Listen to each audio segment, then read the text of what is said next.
Yeah, so you produced it, so how do you feel like passing it on to everybody else, the people who watch the films, like read the books? We're thrilled, because normally what happens at the end of a film, you strike all the sets, you take them apart, they get put in the skip.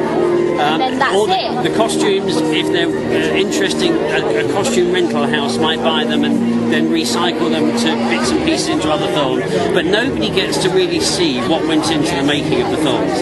You've seen the film and you've seen everything on the screen, but you don't really at the time concentrate on the embroidery on Dumbledore's cloak or his gown, or see the carving of a statue that's surrounding the entrance hall to the Great Hall.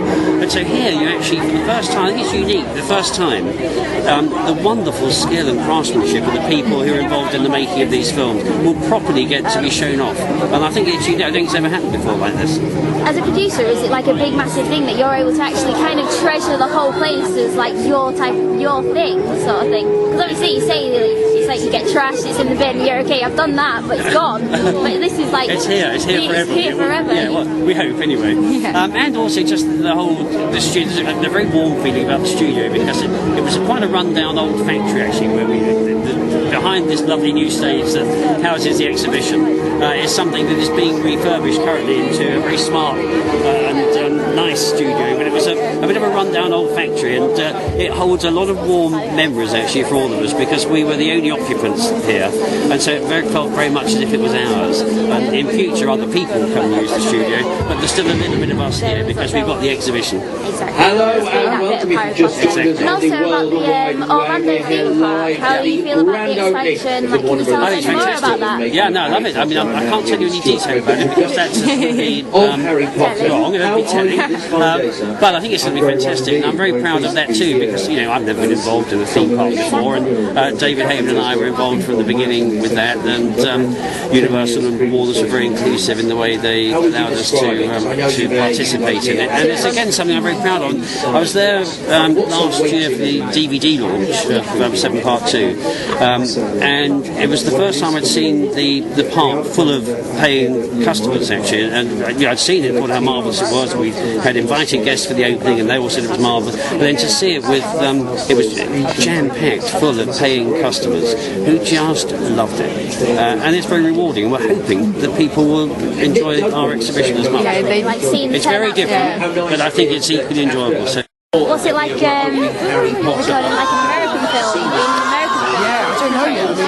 I'm about to start something American soon, and it's exciting to move on to these new different challenges. And it's weird not having to put on all the knitwear again for one, and I never will again. And I'm excited to move on and do new stuff. So we were going to ask you about your band. What's going on at the minute? Well, we just filmed our new music video, TikTok, which is about death, in a good way, in a kind of like, it's inevitable, but let's have it to the rhythm of life, roughly. And we filmed that in Malaga, in a cemetery. I've even got my own coffin already made, so when I die, done, it's all sorted. You've got a plan. Yeah, it's all done, sorted. I'm so excited. And then we went to Madrid and had a launch for our band, and I'm pretty excited, man. It's nearly the festival season again. I'm ready. Are you going to any festivals? We're playing like just so many, loads of countries, so I'm really excited. It's definitely not just weather, is it really? We should have known it was going to rain. It always rains. That's a rain check, that's saying. You know it's going to rain. We've got like rain checks in our bags.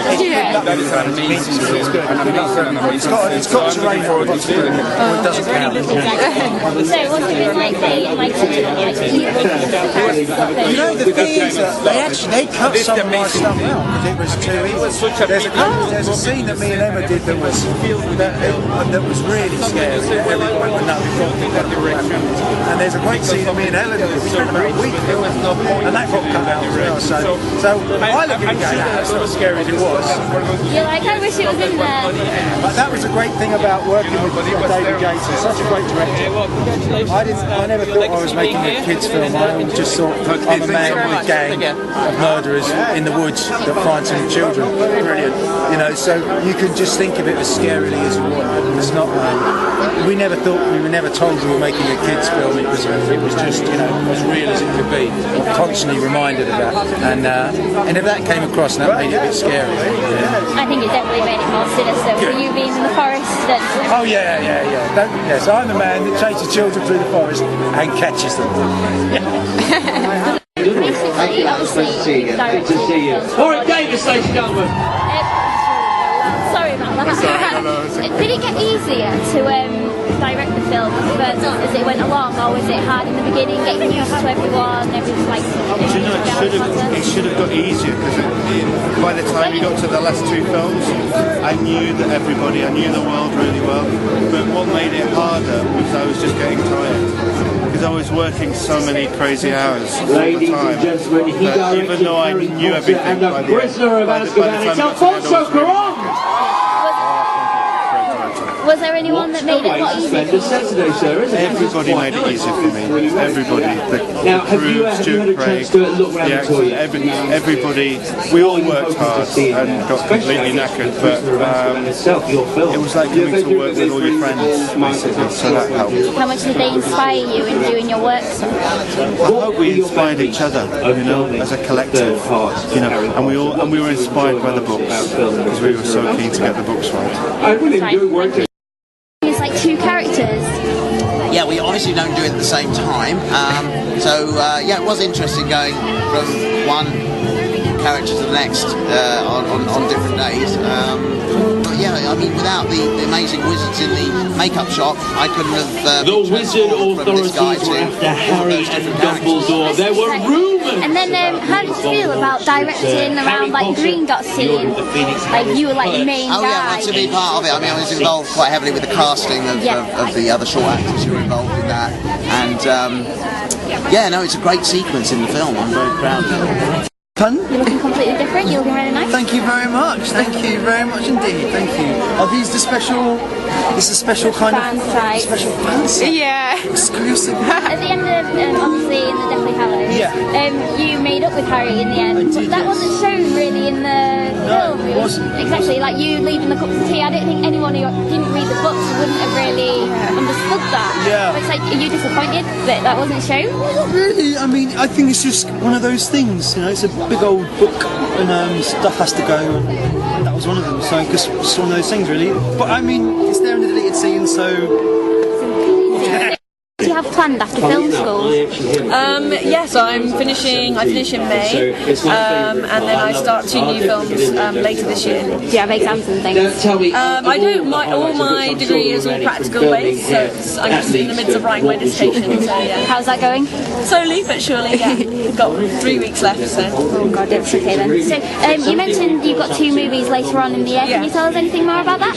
Yeah, one is the one I'm doing later on this year. It's a British film called In Want of a Wife. That is kind of very different to Harry Potter. And then there's another American film that I'm doing in June, but I can't say too much about that one. The one for the UK, so how is that going? Is that okay? Yeah, it hasn't started yet, so I started probably right you say it's different from Harry Potter. How is it different? Yeah, it's a period piece, so it's all 17th century England, so it's quite gritty and quite David Barron.